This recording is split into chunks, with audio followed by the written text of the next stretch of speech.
చిత్ర, ఈరోజు వంట ఏం చేస్తున్నావమ్మా? కొత్తగా చెప్పేదేముందత్తయ్య, ఇంట్లో వండడానికి ఏమీ లేవు. ఈరోజు కూడా పచ్చడి మెతుకులే దిక్కు మనకి. ఏంటో కోడలా, ఎక్కడేసిన గొంగళి అక్కడే అన్నట్టు మన బతుకుల్లో కాస్తైనా ఎదుగు బొదుగు లేకుండా పోతోంది. రోజురోజుకి ఇంకాస్త కష్టాల్లో కూరుకుపోతున్నామే తప్ప ఏమాత్రం ఎదుగుదల కనిపించడం లేదు. అత్తయ్య, నా ఫ్రెండ్ ఫోన్ చేసింది. తను నాతో కలిసి చదువుకుంది. కొత్తగా హోటల్ ఏదో పెట్టిందంట. నేను చదువుకుంది హోటల్ మేనేజ్మెంటే కదా, అందుకే నన్ను తన దగ్గర పనిచేయడానికి రమ్మంది. మిమ్మల్ని కనుక్కొని చెప్తానని చెప్పాను. మన ఇంట్లో పరిస్థితి కూడా ఏం బాగాలేదు కదా అత్తయ్య, అందుకే వెళ్దాము అనుకుంటున్నాను.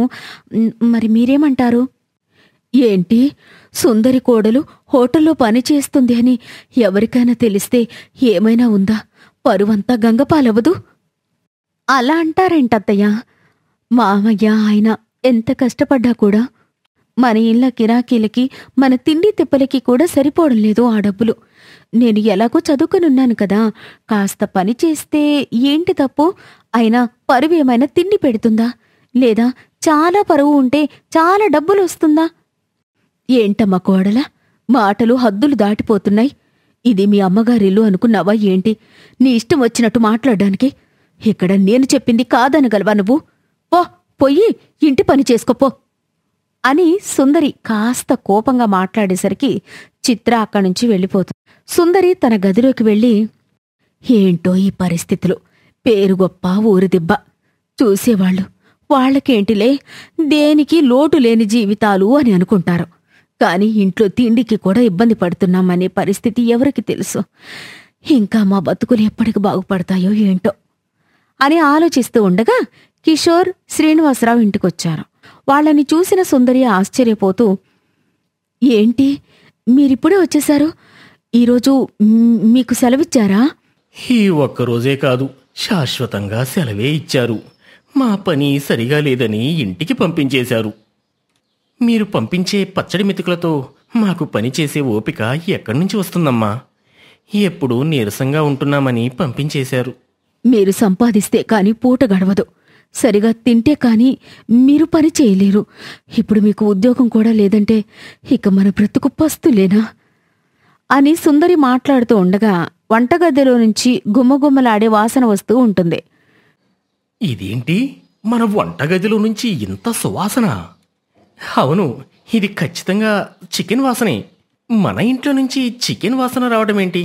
ఏదో ఆశ్చర్యంగా ఉందే అని అంటుండగానే చిత్ర గుమ్మగుమ్మలాడే చికెన్ కూర తీసుకుని బయటకొస్తుంది. మామయ్య, నేను ఇందాక పక్కింటి పంకజంతో మాట్లాడుతూ ఉంటే దూరంగా మీరు రావడం కనిపించింది. ఎలాగో మధ్యాహ్నం వస్తున్నారు కదా అని ఈ ఒక్కరోజైనా కడుపు నిండా తింటారని పక్కింటి పంకజం దగ్గర కొంత డబ్బు అడిగి చికెన్ పట్టుకుని వచ్చాను. మళ్ళీ రేపట్నుంచి పనికి వెళ్తే ఎప్పుడొస్తారో ఏమో. ఇంకా పని ఎక్కడిది చిత్ర? ఇందాక అమ్మతోని అదే చెప్తున్నాము. నా పని సరిగా ఉండడం లేదని పని నుంచి తీసేశారు. అందుకే మధ్యలోనే వచ్చేశాం. అయినా చదువుకున్న చదువులకి తగ్గ ఉద్యోగం చేస్తే శ్రద్ధతో చేస్తాం, కానీ ఇలా డబ్బులు సంపాదించడం కోసమని ఇలా ఏదో ఒక ఉద్యోగం చేస్తే చెయ్యాలని ఉండదు కదా. సరే సరే, ముందైతే భోజనం చెయ్యండి, తరువాత పరిస్థితి ఏంటో తర్వాత ఆలోచిద్దాం అని అందరూ కలిసి భోజనం చేస్తారు. ఇలా కడుపు నిండా భోజనం చేసి ఎన్ని రోజులవుతుందమ్మా? ఎప్పుడూ సగం ఆకలితో ఉండటమే కదా అని అంటాడు కిషోర్. అలా 2-3 రోజులు గడిచిపోతాయి.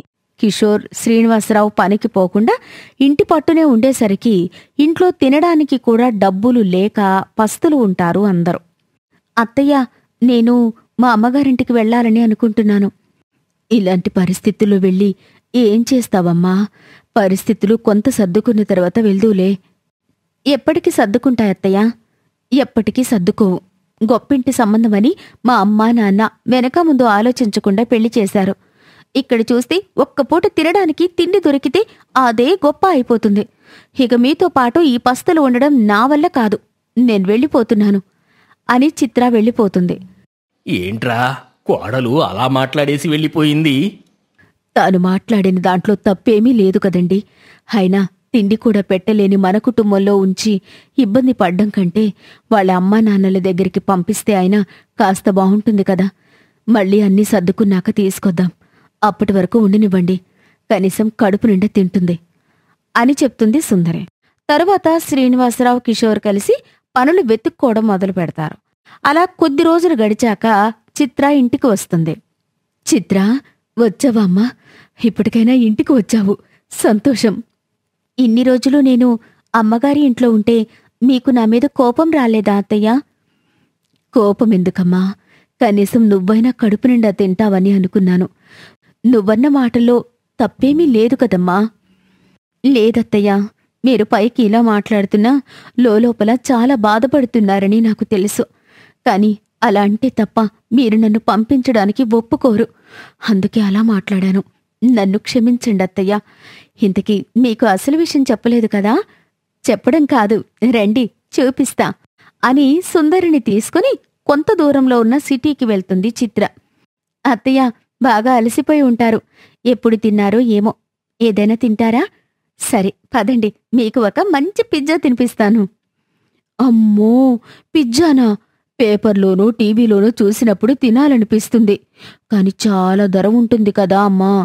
మనకి ఉన్న పరిస్థితుల్లో ఎలా తింటాం చెప్పు?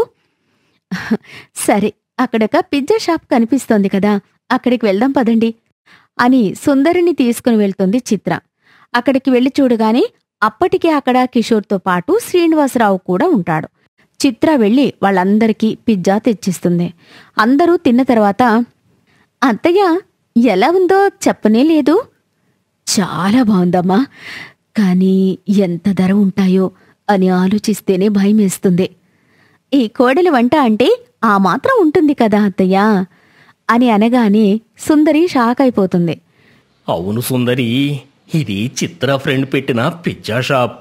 చిత్ర ఇంట్లో అలా మాట్లాడి నేరుగా ఇక్కడికే వచ్చింది. తన పరిస్థితి గురించి తన ఫ్రెండ్కి చెప్పింది. ఆ అమ్మాయి కూడా ఒప్పుకొని చిత్రాని పార్ట్నర్గా పెట్టుకుంది. ఇక్కడ చిత్ర మాస్టర్ చెఫ్ అన్నమాట. ఆ అమ్మాయి మేనేజ్మెంట్ చూసుకుంటుంది అని అంటాడు. అత్తయ్య, మీకు చెప్తే ఒప్పుకుంటారో లేదో అని భయమేసి ఇలా చేశాను తప్ప ఇంకో ఉద్దేశం లేదు. ఇప్పుడు చూడండి, మనకంటూ ఒక వ్యాపారం ఉంది. డబ్బులకు ఇబ్బంది పడవలసిన అవసరం కూడా లేదు అని కొంత డబ్బుని తీసి సుందరి చేతిలో పెడుతుంది చిత్ర. ఇది ఈ వారం 10 రోజుల్లో నా సంపాదన అత్తయ్య. ఇక మావయ్యని పనికెళ్లమని ఇబ్బంది పెట్టకుండా ఉందాం. ఆయన కూడా ఆయనకి నచ్చే జాబ్ దొరికే వరకు ఏమీ అనకండి అని అంటుంది చిత్ర. చిత్ర, నీకు మన కుటుంబం గురించి ఎంత ఆలోచన ఉందమ్మా. నేనే నిన్ను తప్పుగా అర్థం చేసుకున్నాను. పరువు కోసం పాకులాడుతూ నలుగురు ఏమనుకుంటారో అని ఇన్ని రోజులు ఆలోచించానే తప్ప మీరేం చెయ్యాలని అనుకుంటున్నారో అన్న విషయం పట్టించుకోలేదు. ఇక నుంచి అలాంటి పొరపాట్లు చేయను. మీకేది చెయ్యాలనిపిస్తే అది చెయ్యండి అని అంటుంది సుందరి. అమ్మాయి చిత్ర, నువ్వు ఇంటికి వచ్చిన కోడలిగా కాకుండా ఇంట్లో కూతురిగా అందరి గురించి ఆలోచిస్తున్నావమ్మా. ఇంతకన్నా ఈ వయసులో మాకు కావలసినది ఏముంటుందమ్మా? సరే, నీ పని నువ్వు చేసుకో. అన్నట్టు మీ అత్తని మాత్రం కౌంటర్ దగ్గర కూర్చోబెట్టకు తల్లి.